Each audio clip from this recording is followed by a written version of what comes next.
Congressman, Ranking Member Klobuchar, and distinguished members of this committee.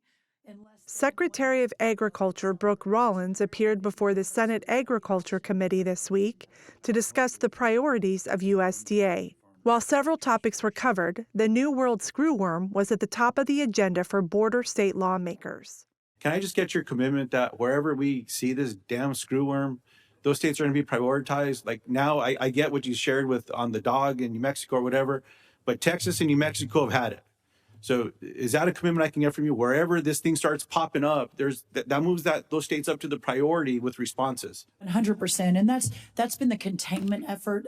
Every model, Senator, showed it would hit our side of the border, Texas and New Mexico, by last summer. Yeah. So we've been able to hold it at bay for a year while we've been building out these facilities and staffing up.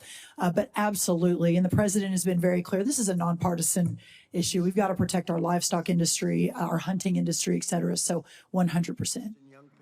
Recent Trump administration workforce and funding cuts, spearheaded by the Department of Government Efficiency, or DOGE, reduced the USDA's overall staff and eliminated essential Central American screwworm monitoring programs. Critics warn these reductions have delayed rapid response and prevention efforts in South Texas.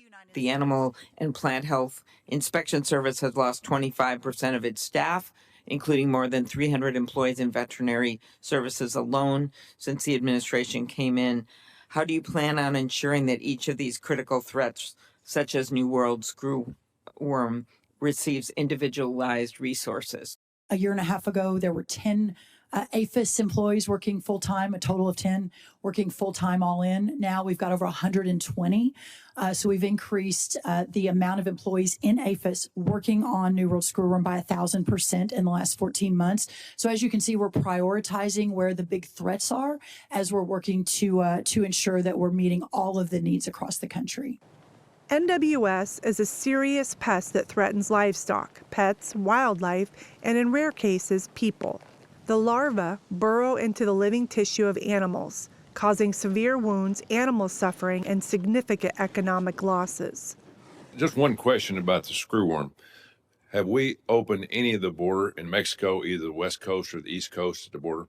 No, the ports have been closed for a year, and that allowed us to keep it out. I think that if we'd opened any of those ports, we would have had it on our side 6 months, 8 months, 10 months ago. Are you putting the fly traps or whatever you call them all along the border? Where are they? They're all along the border. We have a polygon that gets adjusted every day. So on Wednesday of last week, when the calf with the first confirmed case, a 3-week-old calf in La Pryor, Texas, was confirmed, within 4 hours, we're dropping 8 million sterile flies right on top of that ranch, and they have had no other cases. I mean, this just proves the efficacy of the technology.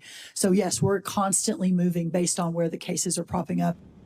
USDA is urging any cattle producer who detects screwworm to report it immediately, saying an infestation is treatable if caught early enough. The pest was eradicated from the U.S. in the late 1960s and is not a threat to food safety, according to Secretary Rollins. For Market to Market, I'm Laurel Bauer.